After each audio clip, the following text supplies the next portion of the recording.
Test 2. This is the IELTS listening test. You will hear a number of different recordings and you will have to answer questions on what you hear. There will be time for you to read the instructions and questions, and you will have a chance to check your work. All the recordings will be played once only. The test is in 4 parts. At the end of the test, you will be given 10 minutes to transfer your answers to the answer sheet. Now turn to Part 1.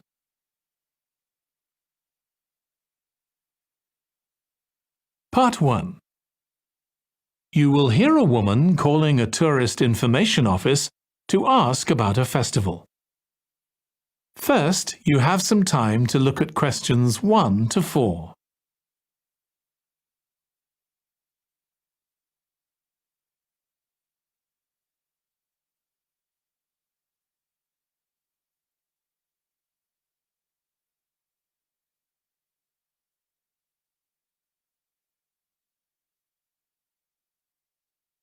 Now listen carefully and answer questions 1 to 4. Good morning. You're through to the Tourist Information Office. Tim speaking. How can I help you? Oh, hello. Could you give me some information about next month's festival, please? My family and I will be staying in the town that week. Of course. Well, it starts with a concert on the afternoon of the 17th. Oh, I heard about that. The orchestra and singers come from the USA, don't they? They're from Canada. They're very popular over there. They're going to perform a number of well-known pieces that will appeal to children as well as adults. That sounds good. My whole family are interested in music. The next day, the 18th, there's a performance by a ballet company called Eustatis. Sorry? The name is spelled E-U-Statis. They appeared in last year's festival and went down very well. Again, their programme is designed for all ages. Good. I expect we'll go to that. I hope there's going to be a play during the festival. A comedy, ideally. You're in luck. On the 19th and 20th, a local amateur group are performing one written by a member of the group. It's called Jemima. That'll be on in the town hall. They've already performed it 2 or 3 times. I haven't seen it myself, but the review in the local paper was very good. And is it suitable for children? Yes. In fact, it's aimed more at children than at adults. So both performances are in the afternoon. And what about dance? Will there be any performances? Yes, also on the 20th, but in the evening. A professional company is putting on a show of modern pieces with electronic music by young composers. Uh-huh. The show is about how people communicate, or fail to communicate with each other, so it's got the rather strange name, Chat. I suppose that's because that's something we do both face-to-face and online. That's right. Before you hear the rest of the conversation, you have some time to look at questions 5 to 10.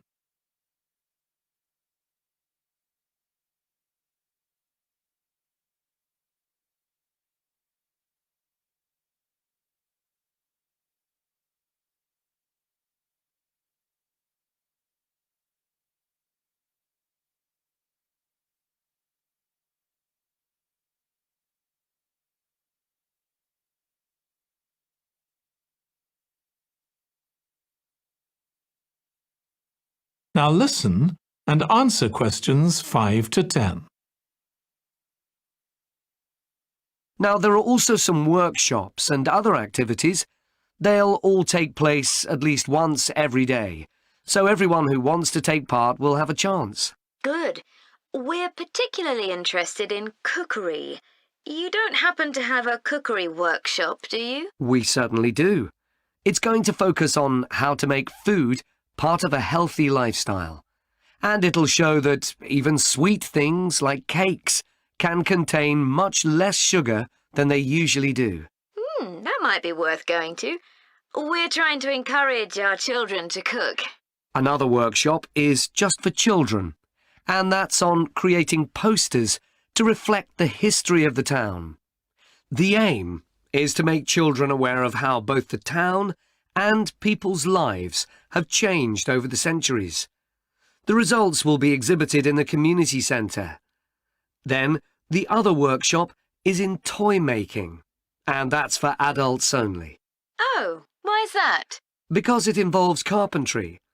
Participants will be making toys out of wood, so there'll be a lot of sharp chisels and other tools around. It makes sense to keep children away from it. Exactly. Now, let me tell you about some of the outdoor activities. There'll be supervised wild swimming. Wild swimming? What's that? It just means swimming in natural waters, rather than a swimming pool. Oh, okay. In a lake, for instance. Yes, there's a beautiful one just outside the town, and that'll be the venue for the swimming. There'll be lifeguards on duty, so it's suitable for all ages. And finally, there'll be a walk in some nearby woods every day. The leader is an expert on insects. He'll show some that live in the woods and how important they are for the environment. So there are going to be all sorts of different things to do during the festival. There certainly are. If you'd like to read about how the preparations for the festival are going, the festival organizer is keeping a blog. Just search online for the festival website, and you'll find it. Well, thank you very much for all the information. You're welcome. Goodbye. Goodbye. That is the end of Part 1. You now have 1 minute to check your answers to Part 1.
Part 2.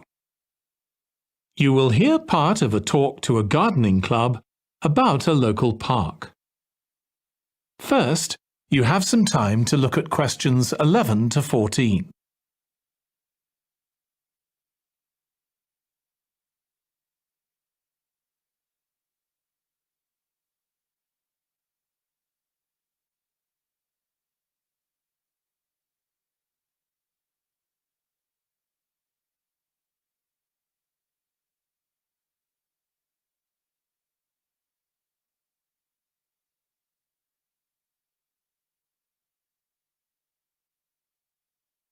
Now listen carefully and answer questions 11 to 14. I'm very pleased to welcome this evening's guest speaker, Mark Logan, who's going to tell us about the recent transformation of Minster Park. Over to you, Mark. Thank you. I'm sure you're all familiar with Minster Park. It's been a feature of the city for well over a century, and has been the responsibility of the City Council for most of that time. What perhaps isn't so well known is the origin of the park. Unlike many public parks that started in private ownership, as the garden of a large house, for instance, Minster was some wasteland, which people living nearby started planting with flowers in 1892. It was unclear who actually owned the land, and this wasn't settled until 20 years later, when the council took possession of it. You may have noticed the statue near one of the entrances. It's of Diane Gosforth, who played a key role in the history of the park. Once the council had become the legal owner, it planned to sell the land for housing. Many local people wanted it to remain a place that everyone could go to enjoy the fresh air and natural environment. Remember, the park is in a densely populated residential area. Diane Gosforth was one of those people, and she organised petitions and demonstrations, which eventually made the council change its mind about the future of the land. Soon after this, the First World War broke out in 1914, and most of the park was dug up and planted with vegetables, which were sold locally. At one stage, the army considered taking it over for troop exercises and got as far as contacting the city council, then decided the park was too small to be of use. There were occasional public meetings during the war in an area that had been retained as grass. After the war, the park was turned back more or less to how it had been before 1914 and continued almost unchanged until recently. Plans for transforming it were drawn up at various times, most recently in 2013, though they were revised in 2015 before any work had started. The changes finally got going in 2016 and were finished on schedule last year. Before you hear the rest of the talk, you have some time to look at questions 15 to 20.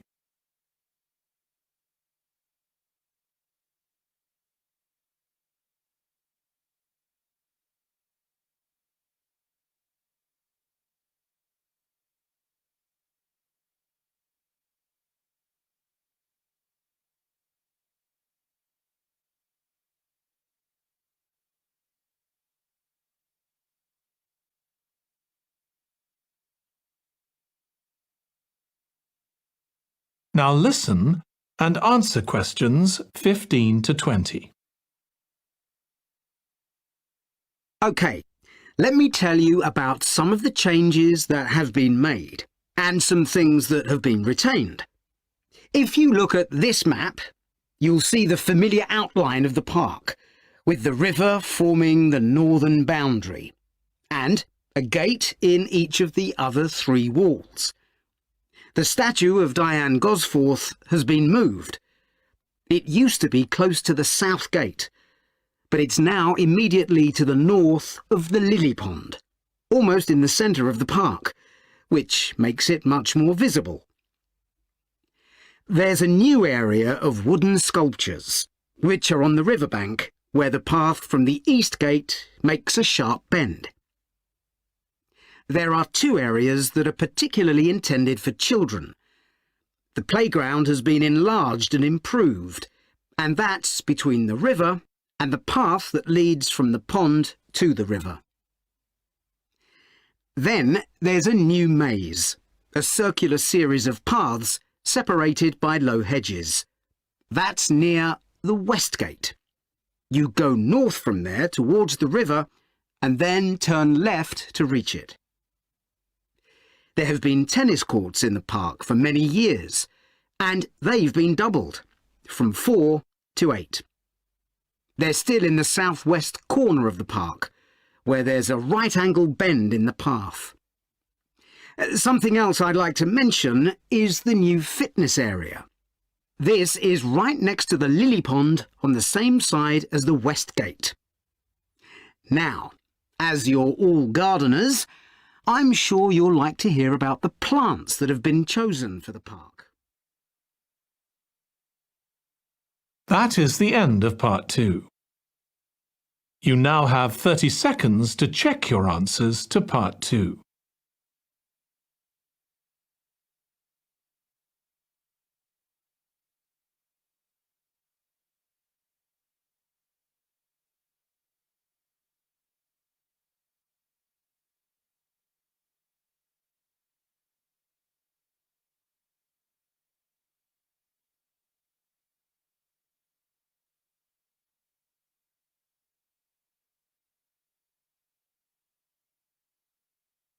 Part 3. You will hear two students of English called Kathy and Graham planning a display on 19th century British life and literature for a university event. First, you have some time to look at questions 21 to 24.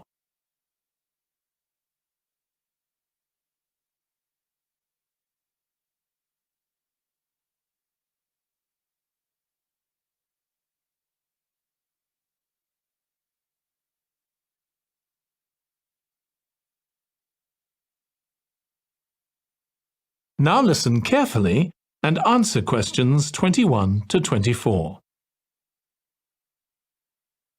OK, Graham, so let's check we both know what we're supposed to be doing. OK.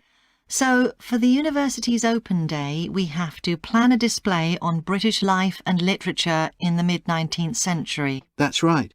But we'll have some people to help us find the materials and set it up, remember? For the moment, we just need to plan it. Good. So, have you gathered who's expected to come and see the display? Is it for the people studying English or students from other departments? I'm not clear about it. Nor me. That was how it used to be, but it didn't attract many people, so this year it's going to be part of an open day to raise the university's profile. It'll be publicised in the city to encourage people to come and find out something of what goes on here. And it's included in the information that's sent to people who are considering applying to study here next year. Presumably, some current students and lecturers will come? I would imagine so. But we've been told to concentrate on the other categories of people. Right. We don't have to cover the whole range of 19th century literature, do we? No, it's entirely up to us. I suggest just using Charles Dickens. That's a good idea. Most people have heard of him and have probably read some of his novels or seen films based on them.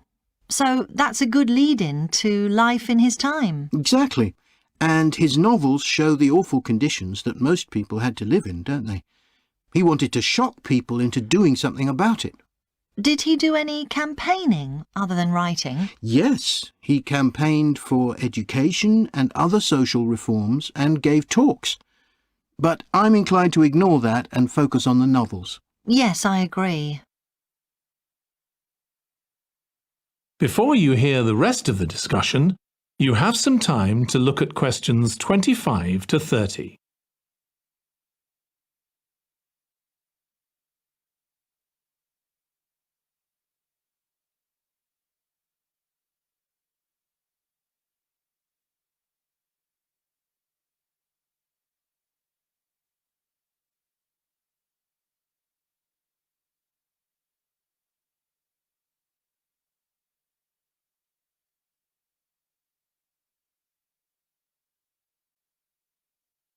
Now listen and answer questions 25 to 30. OK, so now shall we think about a topic linked to each novel? Yes, I've printed out a list of Dickens's novels in the order they were published, in the hope you'd agree to focus on him. You're lucky I did agree. Let's have a look. OK, the first was The Pickwick Papers, published in 1836. It was very successful when it came out, wasn't it? And was adapted for the theatre straight away. There's an interesting point, though, that there's a character who keeps falling asleep, and that medical condition was named after the book, Pickwickian syndrome. Oh, so why don't we use that as the topic and include some quotations from the novel? Right. Next is Oliver Twist. Mm-hmm. There's a lot in the novel about poverty, but maybe something less obvious. Well, Oliver is taught how to steal, isn't he? We could use that to illustrate the fact that very few children went to school, particularly not poor children, so they learnt in other ways. Good idea. What's next? Maybe Nicholas Nickleby? Actually, he taught in a really cruel school, didn't he? That's right. But there's also the company of touring actors that Nicholas joins. We could do something on theatres and other amusements of the time. We don't want only the bad things, do we? OK. What about Martin Chuzzlewit? He goes to the USA, doesn't he? Yes. And Dickens himself had been there a year before and drew on his experience there in the novel. I wonder, though. The main theme is selfishness. So we could do something on social justice? No, too general. Let's keep to your idea. I think it would work well. He wrote Bleak House next. That's my favourite of his novels. Yes, mine too. Oh, His satire of the legal system is pretty powerful. that's true. But think about Esther, the heroine. As a child, she lives with someone she doesn't know is her aunt, who treats her very badly. Then she's very happy living with her guardian, and he puts her in charge of the household. And at the end, she gets married, and her guardian gives her and her husband a house, where, of course, they're very happy. Yes, I like that. What shall we take next? Little Dorrit? Old Mr. Dorrit has been in a debtor's prison for years. So was Dickens's father, wasn't he? That's right. What about focusing on the part when Mr. Dorrit inherits a fortune and he starts pretending he's always been rich? Good idea. OK. So next we need to think about what materials we want to illustrate each issue. That's going to be quite hard. That is the end of part 3. You now have 30 seconds to check your answers to part 3.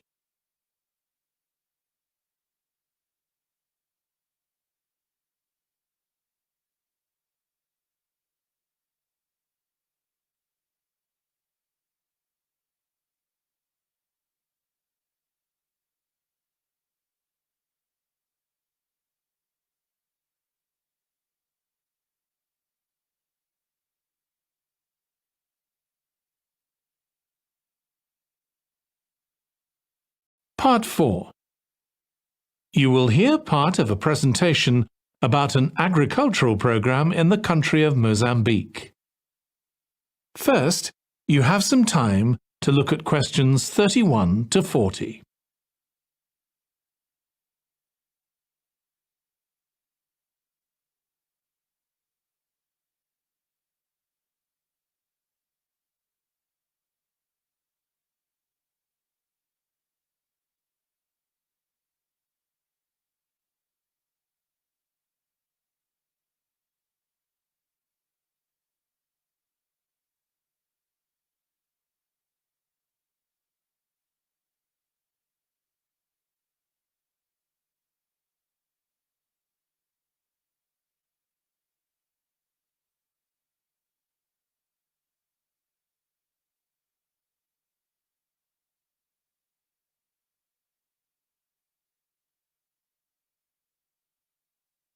Now listen carefully and answer questions 31 to 40.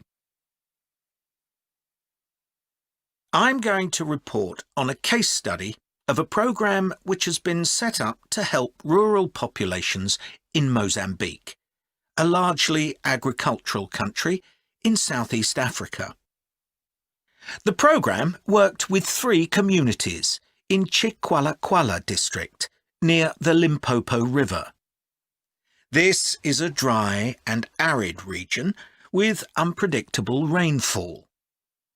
Because of this, people in the area were unable to support themselves through agriculture, and instead they used the forest as a means of providing themselves with an income, mainly by selling charcoal.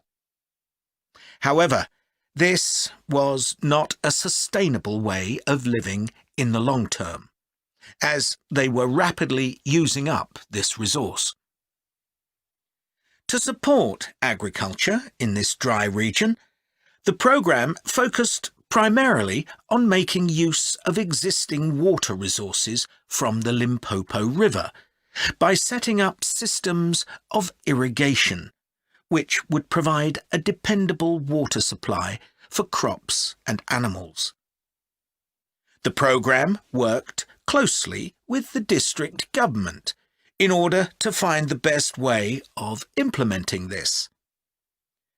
The region already had one farmers' association, and it was decided to set up 2 more of these. These associations planned and carried out activities including water management, livestock breeding and agriculture. And it was notable that in general, women formed the majority of the workforce. It was decided that in order to keep the crops safe from animals, both wild and domestic, special areas should be fenced off where the crops could be grown. The community was responsible for creating these fences, but the programme provided the necessary wire for making them. Once the area had been fenced off, it could be cultivated. The land was dug so that vegetables and cereals appropriate to the climate could be grown, and the programme provided the necessary seeds for this. The programme also provided pumps so that water could be brought from the river in pipes to the fields. However, the labour was all provided by local people, and they also provided and put up the posts that supported the fences around the fields.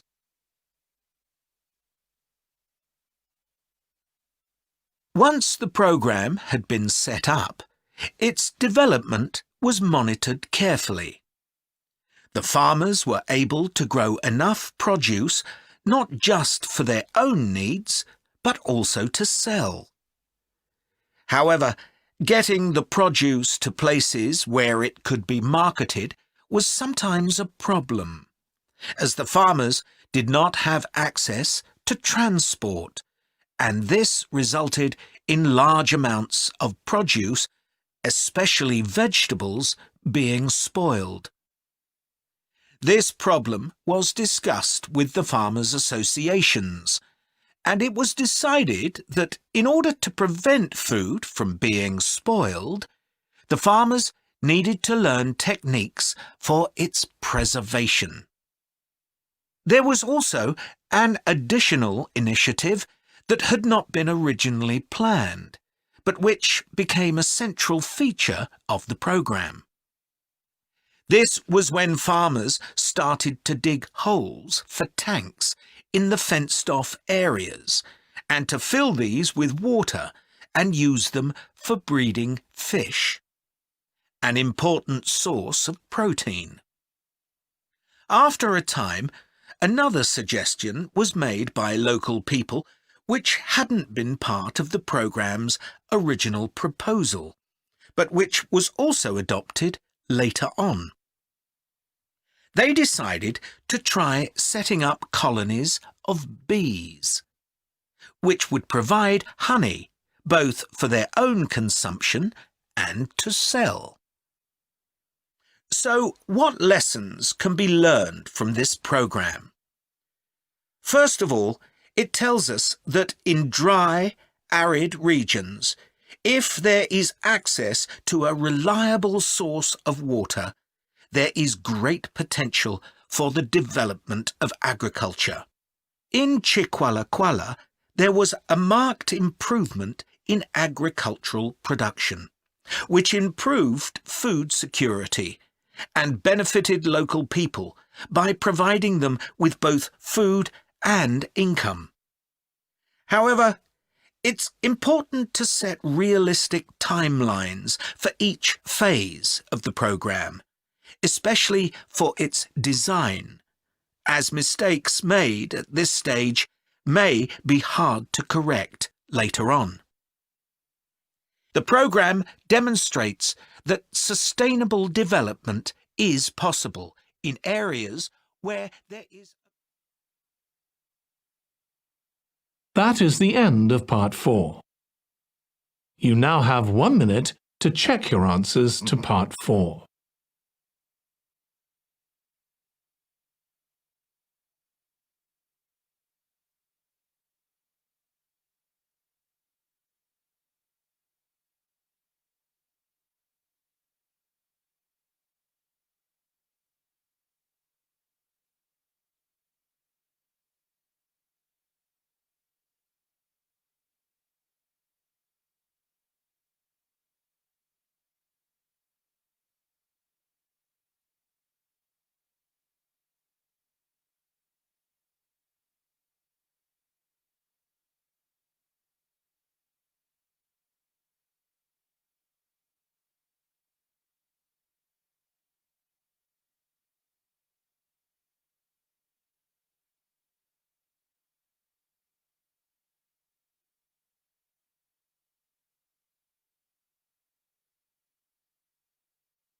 That is the end of the listening test.